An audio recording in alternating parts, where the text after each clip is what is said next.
ही प्रेम कहाणी माझ्या कंपनीतील एकमेकांवर प्रेम करणाऱ्या दोन प्रेमी व्यक्तींची असून ही कहाणी खरी आहे. चला तर कहाणीला सुरुवात करूया. कहाणीचे नाव आहे घुसमट प्रेमाची. जीवन, जिम्मेदारी आणि प्रेम हे सर्व निभावताना या दोन प्रेमी व्यक्तींची कशी घुसमट होते ते आपण आज कहाणीत पाहणार आहोत. ही कहाणी आहे आपल्या हिताच्या ठिकाणी जागे असणाऱ्या दोन प्रेमी व्यक्तींची आहे.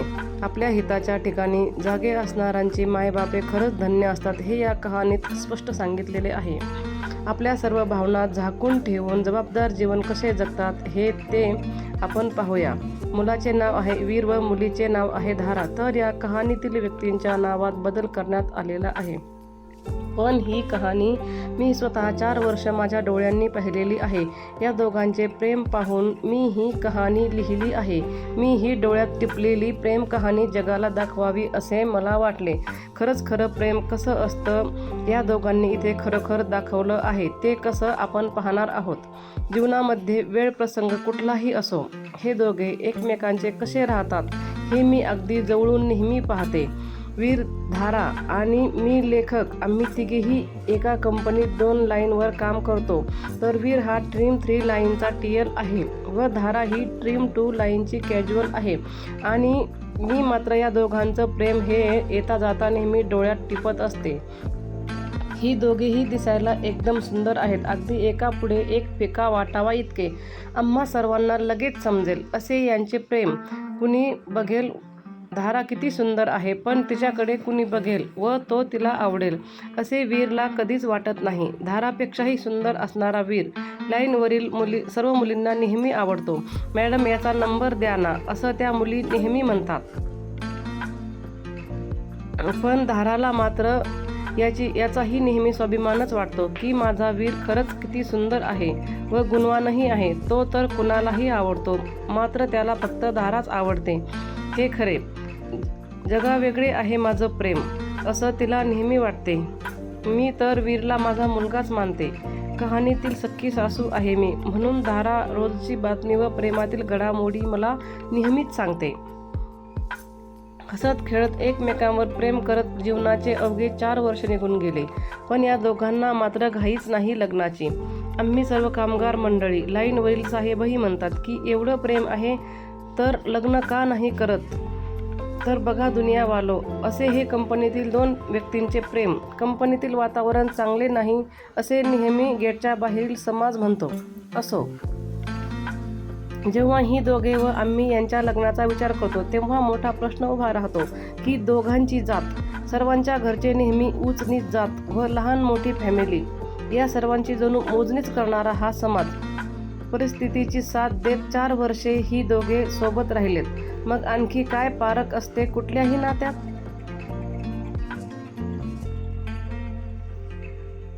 पण या दोघांचेही ठाम मत आहे, केव्हा तरी घरचे मानतील आमचं नातं तेव्हाच आम्ही पण लग्न करणार. वीरच्या खांद्यावर घरची जबाबदारी आहे. हा तर मोठा भाऊ आहे. घरातील आई व लहान भावाची जिम्मेदारी आणि मोठ्या बहिणीसाठी अवघं माहेरच हा आहे. वडिलांचे छाया तर केव्हाच हरपली आहे, नाहीतर कहाणीला इतके दिवस नव्हते लागणार. धाराच्या घरात तर ती लहानच आहे. मोठ्या भावाचे मोठेपण व बाबांचे स्वप्न, आईची माया व परिस्थितीची जिम्मेदारी या सर्व गोष्टींमुळे तिला कामाला यावं लागतं. तिथेही घुसमट झाली जीवनाची. आपण दोघेही घरच्यांना सांगूनच लग्न करू असे दोघांचेही ठाम मत आहे. पण घरच्यांनी जर यांचं म्हणणं मान्य केलं नाही तर यांनी नेमकं काय करावं. तुम्हाला काय वाटते ते नक्की सांगा. एकदा लाईनवर कुणीतरी जिलेबी आणली होती. ती आम्ही सर्वजण अगदी आनंदाने खात होतो. मध्येच वीर म्हणाला, काकू ही घ्या जिलेबी आणि तुमच्या सुनबाईला द्या. तिला म्हणावं की वीरला मुलगी झाली आहे. मीही तिला जिलेबी देत म्हणाले की मला नात झाली आहे. माझ्या वीरला मुलगी झाली. ही घे जिलेबी. तिनेही ती अगदी आनंदाने खाल्ली व ती म्हणाली, खरंच सासूबाई तुम्हाला तर नात झाली या.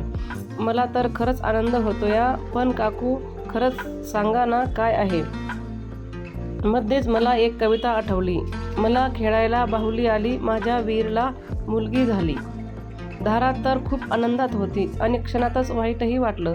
प्रेम तर असंच असतं. चेहराही सुकला, कोणाशीच बोलेना अशी ती धारा. तिचं खरंच खूप प्रेम आहे त्या वीरवर. तो अगदी कोणत्या मुलीसोबत बोलला तरी तिला वाईट वाटे. शेवटी प्रेम ते प्रेम, पण शेवटी मनाची घुसमटच. एकमेकांना बर्थडे तर नेहमीच विश करतात, तीही अगदी आनंदाने. मात्र यावेळी वेगळेच घडले. काहीतरी झाले. प्रेमात तर हे चालणारच. 15 दिवस झाले एकमेकांना बोलणे नाही, मेसेजही नाही, रिप्लायही नाही. प्रेम जुने झाल्यावर सर्वांची हीच रीत असते, नाहीतर आपल्याही जीवनात मागे वळून बघा जरा. असो, वीरने मात्र या वेळेस धाराला वेगळेच गिफ्ट द्यायचे ठरवले होते. ते न बोलणे हेच गिफ्ट होते. पण तिला वाटले, माझा बर्थडे विसरला की काय, असे बोलून रागे भरली आणखी. त्या दिवशी तिचा बर्थडे होता. वीरने व मी तिला गिफ्टही आणले, मात्र तिने ते घेतलेच नाही. तिला माहीतही नव्हते त्यात काय आहे म्हणून. आम्ही खूप खूप प्रेमाने व तिच्या गोऱ्या हाताला शोभून दिसेल, सुंदर दिसेल असे एक घड्याळ घेतले व ते पॅकिंग करून तिला गिफ्ट द्यायचे होते. पण धाराने म्हटले, तू तर बोलत नाही ना, मग मला गिफ्टही नको, असे म्हणत तिने वीरचा हात झटकवला. त्यालाही खूपच राग आला तिचा. तिच्यासमोर घडी फोडूनच टाकली त्याने. सर्वांना वाईट वाटले की बर्थडेच्या दिवशी ही भांडणे केली यांनी. शिप संपली. सर्वजण नाराज होऊन घरी गेले व म्हणू लागले की असंच असतं प्रेमात. पण प्रेमात काय होतं ते उद्या लगेच दिसलं आम्हा सर्वांना. शेवटी प्रेमापोटी वीरला आपल्या भावना नाही आवरल्या व रात्री घरी जाऊन 12च्या अगोदर स्टेटस ठेवून तिला बर्थडे विश केला व तिलाही समाधान वाटले. तिने ओके म्हणत रिप्लाय देऊन बर्थडेचा दिवस संपला. दुसऱ्या दिवशी सेकंडला आल्यावर धाराला वाटले, जाऊ द्या, कालचे घड्याळ गेले, पण माझं प्रेम असणारा वीर मला परत मिळाला. हे तिने सर्व कहाणी लगेच येऊन मला सांगितले. घुसमट कशीही असो, मार्ग काढणारे आपणच आहोत. पुढे काही दिवसातच वीरचाही बर्थडे आला. सर्वांनी त्याला विश केले, पण धाराने मात्र सरप्राईज ते सरप्राईजच ठेवले. धारा मला सांगू लागली की आज तुमच्या मुलाचा बर्थडे आहे, पण मी ते सरप्राईज ठेवले आहे. मी म्हणाले, तुझीच चालणार आहे, किमान आज तरी. देव जाणे धाराने बर्थडेचे गिफ्ट उशिरा का देण्याचे ठरवले. तिने ते ऑनलाईन मागवले होते. सर्वांना सांगितले की मी उद्या नक्की गिफ्ट देणार, पण तो पार्सलवाला त्या दिवशीही नाही आला वेळेवर. तोवर गिफ्ट शिपला जावे लागणार. रिकाम्या हातानं आली ती कामावर. घडलेला वृत्तांत तिने मला सांगितला सर्व. शेवटी दोघांच्याही बर्थडेचे गिफ्टचे स्वप्न ते स्वप्नच राहिले. सर्व असतानाही काही वेगळीच घुसमट होत गेली तिची. पण या सर्व अनुभवांनाच ती आपलं प्रेम व नशीब समजते व पुढे लगेच उद्या सकाळी वीर गावी गेल्याचे समजते. काही दिवस शेतीचे काम आहे म्हणून तो गावी जाणार याची तिला खबरही नव्हती. तिला वाईट वाटेल म्हणून वीरने तिला काहीच सांगितले नाही.